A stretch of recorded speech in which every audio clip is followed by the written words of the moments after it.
వాక్యాంతరంగా ఆత్మతో ఆరాధన అందరికీ రైతులతో సహాయపడండి. విలుగాత్మలు పోసుకునే ప్రభావ ఇంకా మీ దర్శనం ద్వారా మీరు చేసిన మేలుకు దేవాలయంలో ప్రభావం కనపడతారు ఆరాధించాలి. దాసం ద్వారా దేవాలయం అందరితో మాట్లాడి సహాయపడమని మైకుని కరెంట్ని స్వాధీనించుకోమని మా ప్రభు రక్షకుడు యేసుక్రీస్తు నామములో ప్రార్థించి అడిగేస్తున్నాను తండ్రి. ఆమేన్.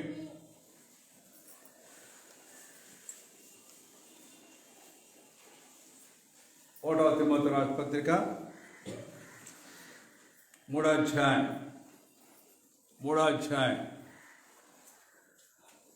16వ వచనం చదవండి. ఒకళ్ళు నిరాక్షేపముగా దైవ భక్తిని కూర్చినటువంటి మర్మం గొప్పదై ఉన్నది. ఆయన సశరీరుడుగా ప్రత్యక్షమై ఆత్మ విషయంలో నీతివంతుడైన తీర్పు నందెను దేవదూతలకు కనబడెను, రక్షకుడని జనులలో ప్రకటించబడెను, లోకమందు నమ్మబడెను, ఆరోహణమై తేజోమయుడైన సమయంలో మనం క్రిస్మస్ గొప్ప ఆత్మీయమైనటువంటి సంతోషకరమైనటువంటి ఆనందకరమైనటువంటి మరి క్రిస్మస్ చేసుకున్నాం. ఇప్పుడు క్రిస్మస్ సంగతి మళ్ళీ ఇప్పుడు చెప్పలేదు కానీ, ఎందుకంటే అసలు క్రిస్మస్ అనేది ఈనాడు క్రైస్తవులైనటువంటి వాళ్ళందరికీ ఎవరికి అసలు తెలియదు. ఏదో ఒక పండగ, ఏదో అట్లా చెయ్యాలి. సహజంగా మాకు దేవుడు ఉన్నాడు, మేము పండగ చేసుకున్నాం అంటారు చూడండి లోకంలో. అట్టనే మనం కూడా ఏమనుకున్నారంటే మాకు దేవుడు ఉన్నాడు, మేము కూడా పండగ చేసుకుంటున్నాం, అట్లా చేసుకున్నాం. అంతేగాని క్రిస్మస్ అనేది ఒక ఆరాధనే. అంతేగాని క్రిస్మస్ అనేది మనకి ఏదో 25 క్రిస్మస్ కాదు. మనకి ప్రతిరోజు క్రిస్మసే. ప్రతిరోజు రక్షించబడినటువంటి విశ్వాసికి ప్రతిరోజు క్రిస్మస్ అండి. ఎప్పుడో 25 క్రిస్మస్ కాదు. వాస్తవమే, మంచిదే. కానీ రక్షణ లేనటువంటి వాడు ఏదో కొత్తగా ఏదో పండగ చేసుకొని బాగా చేసుకొని బట్టలు అన్నీ చేసుకొని అవి కూడా అన్నీ చేసుకోవడం తప్పే ఉంది. కానీ ఆయనకు రావాల్సిన మహిమ, ఆయనకు రావాల్సినటువంటి ఘనత, ఆయనకు రావాల్సినటువంటి ఆ మహిమ రాకుండా ఆ మహిమ మనమే దొంగిలించే వారికి ఉన్నాం. ఇక్కడ రాయబడినటువంటి మాట, ఈ యేసుక్రీస్తు వారి లోకానికి వచ్చినప్పుడు, ఆయన పసిబాలుగా పుట్టినప్పుడు 7 సాక్ష్యం ఇచ్చారు. ఎంతమంది? 7 సాక్ష్యం ఇచ్చారు. యేసయ్య ఈ లోకానికి వస్తున్నాడని చెప్పి 7 చెప్పినారు వచ్చినాడని. వాస్తవమే. 9 మంది చెప్పారు, 7 కాదు. ఏంది మీరు అట్లా ఎంత చూస్తున్నారు? ఇంతకుముందు చెప్పేది ఒకసారి. నేను 7 అంటే అంతే కూడా ఇట్నే చూసుకున్నారు, కరెక్టే అనుకున్నారు కదా. 9 మంది సాక్ష్యం చెప్పినారు. చెప్పండి, ఎంతమంది చెప్పారు? 9 మంది సాక్ష్యం చెప్పినారు. వాళ్ళు చూసి మనం ఆరాధనలోకి వెళ్దాం. ఆరాధన కొరకే, క్రిస్మస్ సందర్భం కాదు ఇది, ఆరాధన కొరకే 9 మంది సాక్ష్యం చెప్పారు. మత్తయి సువార్త 2వ అధ్యాయం 1-2 వచనాలు చదవండి. రాజైన హేరోదు దినములో యూదయా దేశపు బెత్లెహేములో యేసు పుట్టిన పిమ్మట ఇదిగో తూర్పు దేశపు జ్ఞానులు ఏమ్మా శాంతమ్మా, మత్తయి సువార్త ఆదికాండలో దిగులు మత్తయి సువార్త దొరికిద్దా? అసలు బైబిల్ చదువుకున్నారు మీరు? ఇటుంది ఇదని ఉంటుంది. మత్తయి సువార్త అంటే ఇటువంటి బైబిల్ అసలు తీయట్లేదు అనుకుంటే ఎవరు ఏంది ఇంకా దేవుళ్ళు అనుకుంటారు. మత్తయి సువార్త దేవుళ్ళు ఆడటం ఏంది? విశ్వాసులుగా ఉండి కూడా ఇంత. మత్తయి సువార్త 2వ అధ్యాయం 1-2 వచనాలు చదువుతున్నాను. ఇప్పుడు మళ్ళీ చదువు. మనం ముందుకు వెళ్దాం. మధ్యలో మాకు బ్రేక్ వేస్తుంటే మనం చాలా లేట్ అవుతూ ఉంటాయి. చూడండి, మీరేమనుకోబాకండి. పిల్లలు అసలు ప్రార్థన అంటే కళ్ళు మూసుకొని ఎందుకని నాకు తెలియక అడుగుతున్నా. ఎక్కడన్నా బైబిల్లో చూసారా? ఎవరైనా చెప్పారా? మీ అమ్మోడు చెప్తున్నారా కళ్ళు మూసుకోవద్దని? కళ్ళు మూసుకుంటున్నావా నువ్వు? కళ్ళు మూసుకుంటున్నావు నువ్వు? ప్రార్థన మోసుకోవటమే జో అంటే మనం పాటించట్లే, ఏదో ఒక ఆచారంగా అలవాటుగా చేసుకుంటున్నాం.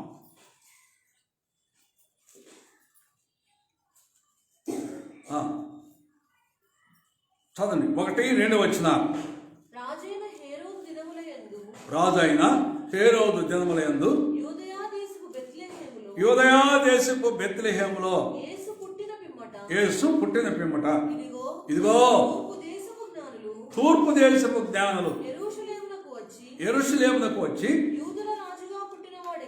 యూదుల రాజుగా పుట్టినవాడు ఎక్కడున్నాడు? తూర్పు దిక్కున మేము ఆయన నక్షత్రము చూసి ఆయన పూజింప వచ్చినాం. చూడండి, మొట్టమొదటిగా జ్ఞానులు చెప్తున్నారు ఈ మాట. ఏం చెప్పారు? మేము తూర్పు దేశం దిక్కున ఒక నక్షత్రాన్ని చూసినాం, చూసి ఊరుకోలే, సంతోషం, అంతవరకు ఊరుకోలే. మేము ఆయన ఏం చేయడానికి వచ్చాము? మాట్లాడండి. ఆయన ఏం చేయడానికి వచ్చాము? మేము ఆరాధించడానికి వచ్చినాం. లూకాసు వార్త 2వ అధ్యాయం 10వ వచనం. లూకాసు వార్త 2వ అధ్యాయం 10వ వచనం. అయితే ఆ దూత భయపడకుడి, ఇదిగో ప్రజలందరికీ కలుగబోవు మహా సంతోషకరమైనటువంటి సువర్తమానం నేను మీకు తెలియజేస్తున్నాను. దావీదు పట్టణమందు నేడు రక్షకుడు మీ కొరకు పుట్టినాడు. జ్ఞానులు చెప్పారు. ఇప్పుడు దేవదూత చెప్పింది. దేవదూత మొట్టమొదటిగా జ్ఞానులు సాక్ష్యం ఇచ్చినారు. మేము పూజ చేయడానికి వచ్చినాం. రెండోదిగా దేవదూతలు చెప్పారు. ఇక మూడోదిగా చూద్దాం. లూకాసు వార్త 2వ అధ్యాయం 15వ వచనం. ఆ దూతలు తమ యొద్ద నుండి పరలోకమునకు వెళ్ళిన తరువాత ఆ గొర్రెల కాపరులు జరిగిన ఈ కార్యమును ప్రభువు మనకు తెలియజేయించున్నాడు. మనం బెత్లెహేము వరకు వెళ్ళి చూతము రండని ఒకరితో ఒకరు చెప్పుకొని త్వరగా వెళ్ళి మరియను యేసేపును వారు చూసి ఆ శిశువును గురించి చూడండి. మూడవదిగా గొర్రెల కాపరులు ఆయన గురించి సాక్ష్యం ఇచ్చేసినారు. ఎంత అద్భుతం. ఇక 4వది కూడా చూద్దాం బైబిల్లో. 4వదిగా చూస్తే మత్తయి సువార్త 2వ అధ్యాయం 1, 2, 8వ వచనం కూడా. మొట్టమొదటిగా నక్షత్రం సాక్ష్యం ఇచ్చింది. మర్చిపోకండి, నేను ఈ పిల్లల మాటల్లో కొంచెం అటు దూరంగా వెళ్ళాను. మొట్టమొదటి నక్షత్రం సాక్ష్యం ఇచ్చింది. రెండోది దూతలు సాక్ష్యం ఇచ్చినారు. మూడోది గొర్రెల కాపులు సాక్ష్యం ఇచ్చినారు. 4వది జ్ఞానులు సాక్ష్యం ఇచ్చినారు. ఇప్పుడు చదివాం కాబట్టి ముందుకెళ్దాం. ఇప్పుడు 5వదిగా చూస్తే ప్రకటన గ్రంథం 2వ అధ్యాయం 28వ వచనం. మరియు అతనికి ఏకువ చుక్కనిచ్చెదను. తండ్రి సాక్ష్యం ఇచ్చినాడండి. తండ్రి సాక్ష్యం దీనికి చాలా మంది. 22వ అధ్యాయం 16వ వచనం. ప్రకటన గ్రంథం 22వ అధ్యాయం 16వ వచనం కూడా చదువు. మీకు సాక్ష్యం ఇచ్చుటకు యేసు అను నేను నా దూతను పంపినాను. ఏకువ చుక్కనై ఉన్నాను. అంటే ఇప్పుడు తండ్రి సాక్ష్యం, చాలా మంది తండ్రి సాక్ష్యం ఇచ్చింది ప్రవచనాలు, సంఖ్యాకాండం ఇక క్రిస్మస్ అంటే పొద్దాలు ఏదో బట్టలు వేసుకొని వాళ్ళు కాసేపు అది చేసుకొని ఇది చేసుకొని పలహారాలు పంచుకునేది కాదు. కానీ చూడండి సంఖ్యాకాండం 24 అధ్యాయం 17వ వచనం తండ్రి సాక్షి చదవయా. ఆయనను చూస్తున్నాను కానీ ప్రస్తుతమున ఆయనను చూస్తున్నాను కానీ నక్షత్రము యాకోబులో ఉదయించను, రాజదండము ఇశ్రాయేలులో వచ్చింది. చాలే అంటే తండ్రి కూడా సాక్ష్యం ఇచ్చి ఇంకా ఇంకా ఇంకా చాలా ఉంది. యెషయా గ్రంథం 60వ అధ్యాయం 3వ వచనం కూడా చదవండి ఒక మాట. యెషయా గ్రంథం జనములు నీ వెలుగుకు వస్తారు, వాళ్ళు రాజులు నీ హృదయ కాంతికి ఉంటారు. చూడండి తండ్రి సాక్షి, ఇక్కడ తండ్రి చాలా సాక్ష్యం ఇచ్చినాడు కుమారుడు జన్మించిన ఆయన కొరకు.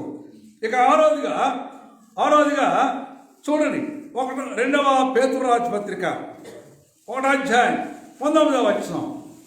2వ ఊరక నేను మీకు అన్ని అంతరాయాలు చెప్పుకోబోతున్నా.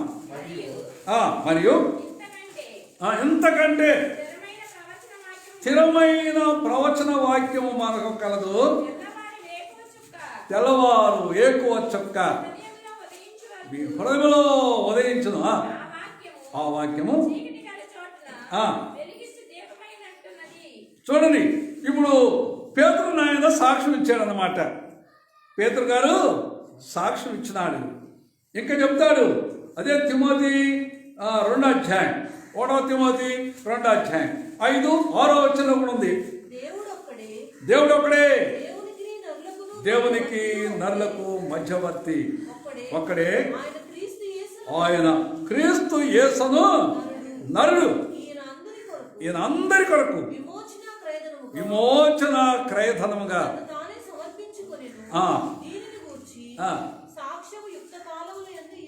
చూడండి. ఇప్పుడు ఆయన గురించి ఇప్పుడు ఎంతమంది సాక్ష్యం ఇచ్చేస్తున్నారు. ఇక 7వ ఆయన కూడా చూద్దాం. యోహాను సువార్త 9వ అధ్యాయం 11వ వచనం. యోహాను సువార్త చదువు 11వ వచనం. వాడు చదువు. యేసు అని ఒక మనుషుడు. యోహాను సువార్త 9:11 చదువు.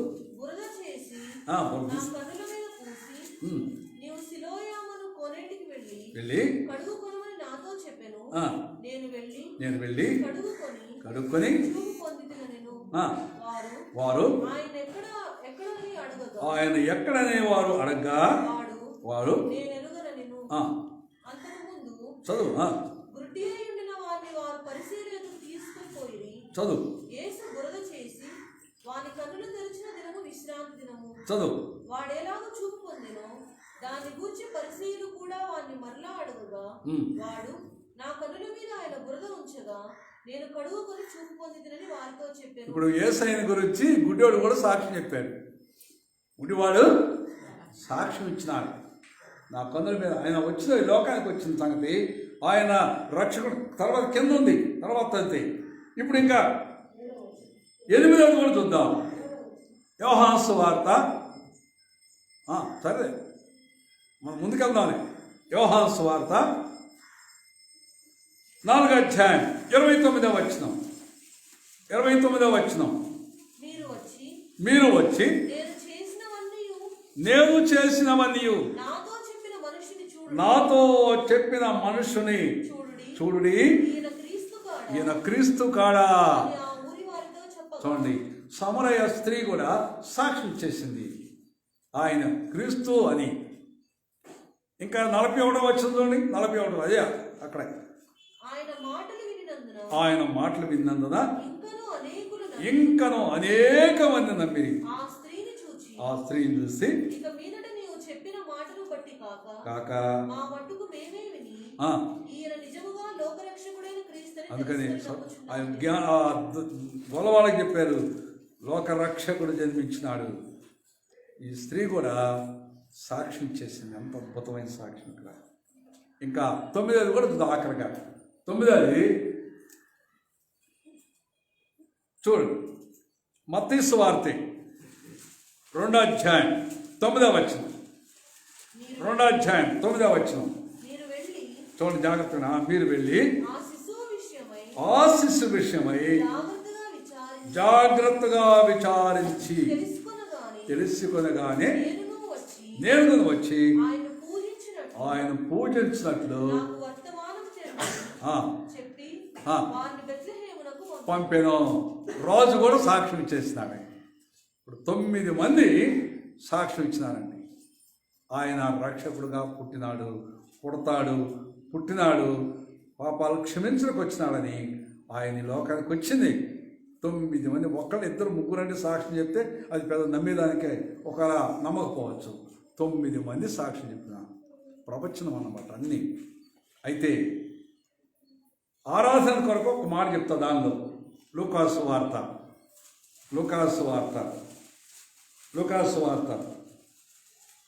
చూడండి 2వ అధ్యాయం 15, 16, 17 చదువు. ఆ దూతలు తమ యొద్ద నుండి పరలోకమునకు వెళ్ళిన తరువాత జాగ్రత్తగా గుర్తుపెట్టుకోండి. ఆ గొర్రెల కాపర్లు జరిగిన ఈ కార్యమును ప్రభువు మనకు తెలియజేసిన మనం బెత్లెహేము వరకు వెళ్ళి చూతము రండని ఒకరితో ఒకరు చెప్పుకుని త్వరగా వెళ్ళి మరియు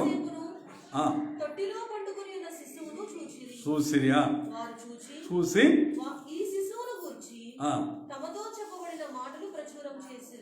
ఏం చేశారంటే వీళ్ళు వాళ్ళు చూసి తమతో చెప్పినటువంటి మాటలు ఏం చేసినారు వీళ్ళు అంటే ప్రకటించేసినారు, సువార్త చేసినారు.